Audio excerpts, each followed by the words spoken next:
बंदों के राज अल्लाह ही जानता है। खुदा राह तरीके अपने बदलें और अपने पैसों को सही जगह पे खर्च करें। एक तरीका हमने देखा है, हमारा उसूल देखिए, जन्नत में जाना चाहता है हर बंदा, हर शख्स चाहता है ना जन्नत में जाए। जितने लोग चाहते हैं जरा बताते हाथ उठा के, कितने लोग जाना चाहते हैं? माशाअल्लाह सभी जाना चाहते हैं। अल्लाह सलामत रखे और आज की रात के सदके में अल्लाह सबको जन्नत अता फरमा, आमीन। सबको जन्नत अता फरमा दे। मैं एक बात कहता हूं अक्सर, जिसके पास करोड़ों लाखों रुपया है, मगर अगर वो उसने बेटे को डॉक्टर भी बनाया, इंजीनियर भी बनाया, मास्टर भी बनाया, कलेक्टर भी बनाया, अगर कुरान का कारी ना बनाया, तो मैं कहता हूं बड़ी बेबसी की मौत मरा है वो, बड़ी बेबसी की मौत मरा है वो शख्स। उसकी वजह देखे, जिंदगी के आखिरी लम्हात में हर इंसान चाहता है कि रूह सुकून से निकल जाए।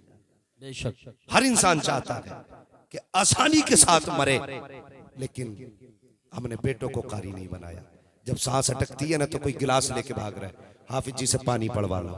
कोई हाफिज जी को तलाश करने जा रहा है कि चलो अब्बा की तबीयत ठीक नहीं है, चल के यासीन पढ़ दो। अल्लाह अकबर। अगर हाफिज ना मने, ना मिले और पानी ना मिल सके, कितनी बेबसी की मौत इंसान मरेगा। मुझे बताओ तो सही, मैंने पहले बात कही थी, हमने अमीरों को आईसीयू में ऐसे हाल में पड़ा देखा है कि कोई पानी पिलाने तक नसीब नहीं होता है। और खुदा के वास्ते अपनी आखिरत का इंतजाम जीते जी कर जाओ, अपनी जिंदगी में आखिरत का इंतजाम कर जाओ। आज 40वां हो तो इतने लंबे लंबे थाल सजाए जाते हैं। जब पूछा जाए ये किस लिए, तो कहता है ये सब अब्बा को पसंद था, पान भी अब्बा को पसंद था, मीठा भी अब्बा को पसंद था, ये सब्जी अब्बा के पसंद की थी, सारी चीजें 40वें में लगाई जा रही है। मुझे बता तो सही, मरने के बाद इतना ख्याल बाप की फिक्र का, क्या जिंदगी में भी उनका ख्याल इतना किया हमने?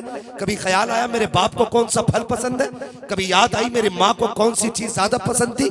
मरने के बाद इसलिए तबाक सजाए जाते हैं ताकि ये समाज देख ले इसे बाप से कितना प्यार है। उनके जीते जी हम कुछ ना कर सके, उनके मरने के बाद तबाक सजाए जा रहे हैं। अल्लाह अकबर। उससे पहले एक बात क्या की जाती है, इधर इंतकाल होता है। हमारी कौम भी बड़ी सीधी कौम है, जिधर एक चलता उधर को सब चल दिया करते हैं, भेड़ की चाल चला करते हैं। बाप का इंतकाल होता है तो मिजाज हमारे मुआशरे का, सबसे पहले गए मस्जिद से पेटी उठा, दुकान से पेटी उठाई पारों की, मस्जिद में ला के रख दी। किस लिए? ताकि लोग इसे पढ़ें, अब्बा की रूह को सवाब मिले। कभी मस्जिदों में जाके देखा करो कितनी पेटियां रखी हुई है, रख के उन पे गर्द चढ़ रही है। आज कोई उन पारों की गर्द साफ करने वाला नहीं है। कितनी पेटियां रख के जंगालूद हो गई है, कोई आज उन पेटियों को खोलने वाला नहीं है। हमारी मस्जिदों के अंदर पेटियों के तो ढेर लगे हैं, लेकिन कोई कुरान पढ़ने वाला नहीं है। ओ खुदा के बंदे, अगर जन्नत में जाना चाहता है, बाप को बख्शवाना चाहता है, तो सबसे पहला काम तो ये कर, अगर घर में बाप का जनाजा पड़ा है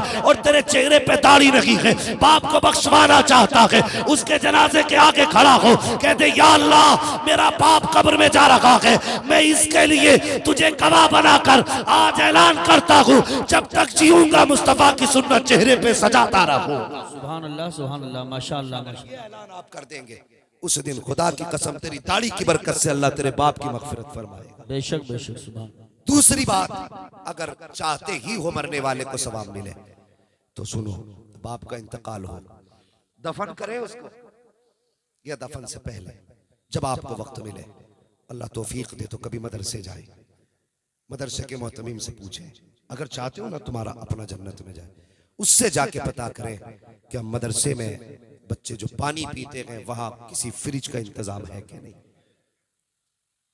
हम हालात देखें अपने, हमारे बच्चे फ्रिज का पानी पीते हैं, वो भी फिल्टर। मदरसे में अक्सर पढ़ने वाले बच्चे सादा, कभी तो टंकी का पानी पिया करते, ताजा भी नहीं, भरा हुआ पानी, फिल्टर नहीं, वही जो टंकी में भरा है। हमारे बच्चे एसी में रहे, और ये कुरान पढ़ने वालों को कुछ मदारिस में पंखे तक हाथ वाले नसीब नहीं होते, हाथ वाले पंखे तक नसीब नहीं। ओ भाई, अगर चाहते हो अब्बा की मगफिरत हो तो कभी मदरसे जाओ, मोहतमीम से कहो ये मेरे बाप के सवाब के लिए 10,000 ले, पंखा लगवा देना। मेरे बाप की तरफ से 20,000 लो, एक फिल्टर मशीन लगवा देना। मेरे बाप की तरफ से 50,000 लो, तलबा के लिए एक फ्रिज का इंतजाम कर देना। अल्लाह तौफीक दे, इस तरह के काम करो। मुझे नहीं मालूम मरने के बाद तुम्हारे लिए कोई दुआ करे ना करे, कभी कब्रिस्तान जाके देखा करो, कब्रें बैठी हुई हैं, आज कोई मिट्टी डालने वाला भी नहीं है। कितनी कब्रों पे गुलाब पड़ा है और कितनी कब्रों पे मिट्टी तक डालने वाला कोई नहीं। गारंटी है कोई तेरे बाद तेरी कब्र पे मिट्टी डालने आएगा? कोई देखने तक नहीं आता क्या हाल कब्रों के हैं। अल्लाह तौफीक दे, अपने जीते जी आखिरत का इंतजाम करके जाओ।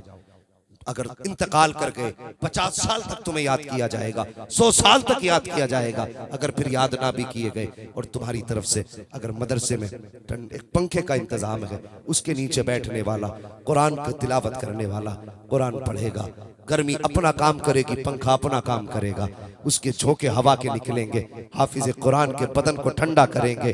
मैं नहीं जानता कि तुझे खबर होगी कि नहीं होगी, लेकिन इतना पता है इधर हाफिज कुरान का कलेजा ठंडा होगा, उधर अल्लाह तेरी कब्र में जन्नत से ठंडी हवाओं की खिड़कियां खोल देगा। ये इंतजाम आखिरत के करके जाओ, आखिरत के इंतजाम करके जाओ। अल्लाह तौफीक दे तो कुरान वालों की खिदमत करो, कुरान वालों की खिदमत करो। और अल्लाह के फजल से अपने बच्चों में से कम एक बेटे को हाफिज कुरान जरूर बनाओ। बनाएंगे इंशाअल्लाह, बोलो इंशाअल्लाह। हमारी कौम में सबसे कम इज्जत अगर किसी की है तो वो मौलवी की, वो मौलवी की है।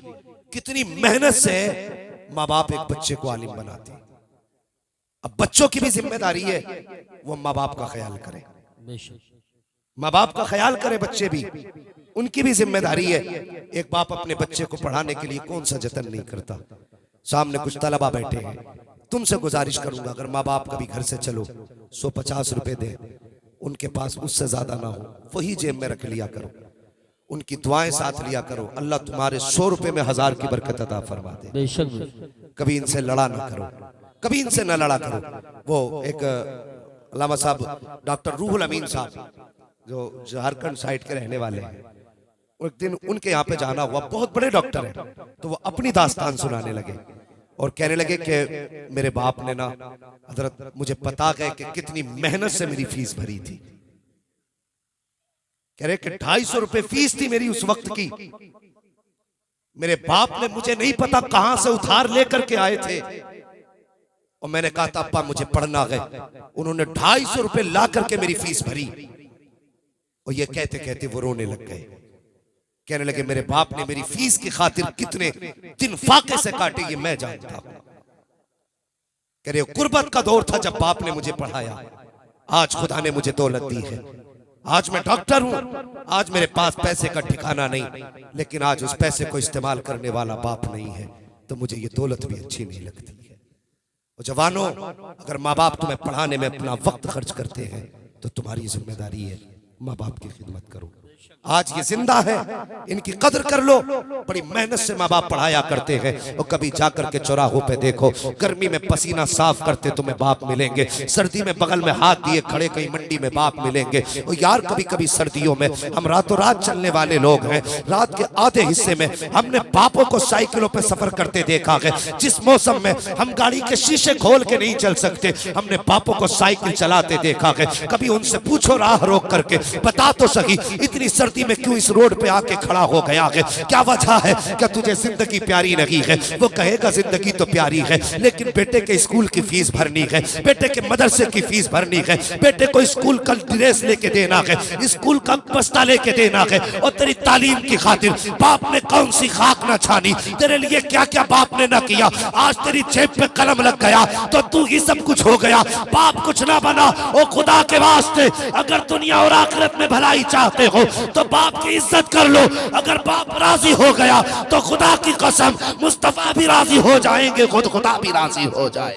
नारे तकबीर, नारे रिसालत, नारे गौसियत, मसलके आला हजरत फैजान महरेरा मुक़द्दसा, फैजान अजमलुल उलमा, उलमा अहले सुन्नत। सुभान अल्लाह अकबर। लोग कहते थे कि आज 3 बेटों से एक बाप नहीं पलता, एक बाप 3 बेटे पाल देता है, 7 बेटे पाल देता है, 8 बेटे पाल देता है। अल्लाह अकबर। ये कौन सा दर्द है इनके सीने में? आओ तुम्हें मुस्तफा के मदीने लेके चलो, खैरियतें चलेंगे इंशाअल्लाह। जरा कह दे या रसूल अल्लाह।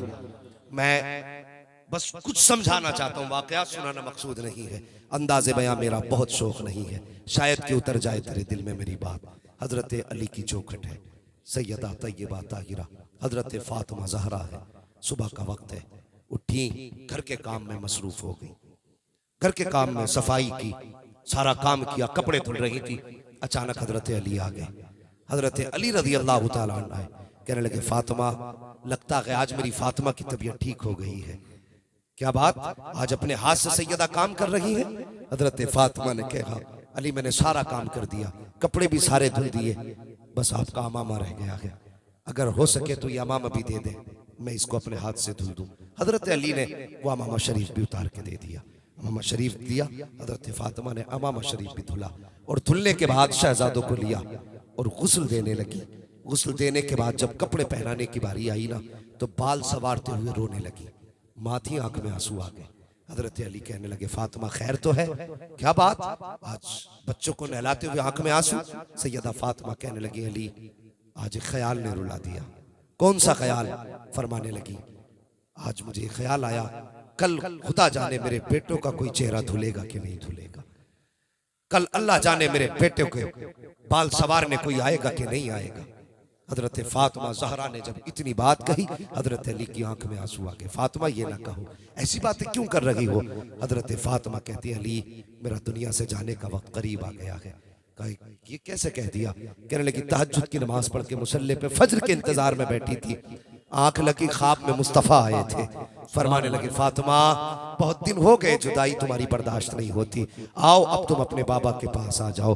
अल्लाह अकबर इतना कहा, हजरत अली की आंख में आंसू। शहजादों को तैयार किया, फरमाने लगे, शहजादों जाओ मुस्तफ़ा के मज़ार पे मेरा सलाम पेश करके आओ। अल्लाह अकबर, शहजादों को भेजा। उसके बाद सैयदा फातिमा ज़हरा ने हजरत अली का हाथ पकड़ा, पकड़ के कहने लगी, अली कुछ बात करनी है, मेरे पास वक्त बहुत कम है, क्या आप थोड़ा वक्त देंगे? हजरत अली ने फरमाया, फातिमा कहो क्या कहना चाहती हो। आपने हजरत अली का हाथ पकड़ा, कमरे में गई, हजरत अली को बैठाया, खुद भी बैठी और उसके बाद नबी के शहजादी हजरत फातिमा ज़हरा ने अपना दामन फैलाया, फैला के कहती, अली आज फातिमा कुछ मांगना चाहती है। ए फातिमा मांगो, क्या मांगना चाहती है? अल्लाह अकबर। हजरत फातिमा कहती है, अली अगर जिंदगी में कोई खता हो गई हो तो माफ कर देना। अल्लाह अकबर। ये बात किसने कही थी? खातून जन्नत ने ये बात कही, सैयदुल अंबिया की शहजादी ने ये बात कही है। उसने कही जिसको मुस्तफा ने फरमाया मेरी फातिमा मलकाए जन्नत है, वो फातिमा कहती है, ए अली कोई खता हो गई हो तो माफ कर दिया जाए। हजरत अली की आंख में आंसू है,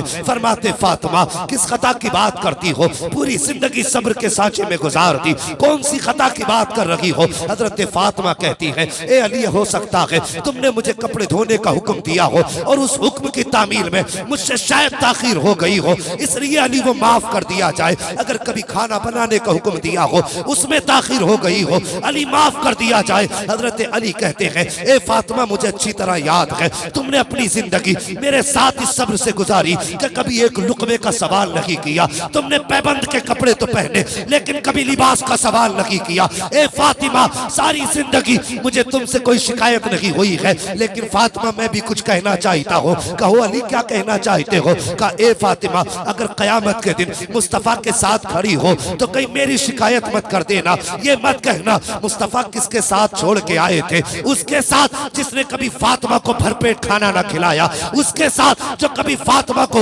नया लिबास न दे सका। अल्लाह अकबर। हजरत फातिमा की चीख निकली है, फरमाती अली ऐसी बात ना करे। अल्लाह अकबर। अगली बात हजरत फातिमा ने कही थी, अब जरा दिल थाम के सुनना प्यारे। हजरत फातिमा कहती है, ए अली एक बात और कहना चाहती हो। कहो अली क्या कहो फातिमा क्या कहना चाहती हो? तब हजरत फातिमा कहती है, ए अली मेरे इंतकाल के बाद तुम जिससे चाहो निकाह कर लेना, मैं तुम्हें आजाद करती हूँ। अल्लाह अकबर। तुम्हें पता है ये कौन सी आजादी है? अब जरा दिल थाम के बात सुनना प्यारे। एक दिन हजरत अली ने दूसरी लड़की से निकाह करना चाहा था, दूसरी खातून से। ये बात हजरत फातिमा के कानों तक आई। आपने शहजादों को गोद में लिया, मुस्तफा की बारगाह में आई, या रसूल अल्लाह अली दूसरा निकाह करने जा रहे हैं। मेरे हुजूर मिंबर पे तशरीफ लाए, सहाबा को इकट्ठा किया, हजरत अली को बुलाया, कहा था अली मैंने सुना है तुम दूसरा निकाह करना चाह रहे हो। जी या रसूल अल्लाह आपने सच सुना है, यही मेरा इरादा है। मुस्तफा के एक तरफ आका हसन बैठे हैं, दूसरी जानिब आका हुसैन बैठे हैं। तब मुस्तफा ने कहा था अली हर मोमिन को 4 निकाह की इजाजत है, लेकिन तुम्हें मेरी फातिमा के होते हुए दूसरे निकाह की इजाजत नहीं है। मैं तुम्हें इजाजत नहीं देता कि मेरी फातिमा के होते हुए तुम किसी दूसरे निकाह का इंतखाब करो। अल्लाह अल्लाह अकबर। आज हजरत फातिमा कहती है, ए अली मेरे इंतकाल के बाद तुम्हें इजाजत है, तुम जिससे चाहो निकाह करना। लेकिन जो अगली बात कही है वो कलेजा चीर देती है भाई। हजरत फातिमा ने कहा था, ए अली जिससे चाहो निकाह करना, लेकिन याद रखना महीने में कम से कम 2 दिन मेरे बच्चों को दे दिया करना, 2 दिन मेरे बच्चों को दे दिया करना। फातिमा कहना क्या चाहती हो, ए अली मेरे बात बच्चे तनहा हो जाएंगे, हो सकता है तुम अज़दवाजी जिंदगी में मसरूफ हो जाओ और मेरे बच्चों को मेरी याद सताती रखे। इसलिए फातिमा ये चाहती है कि मेरे इंतकाल के बाद अगर 28 दिन तुम अपनी बीवी के साथ गुजारो तो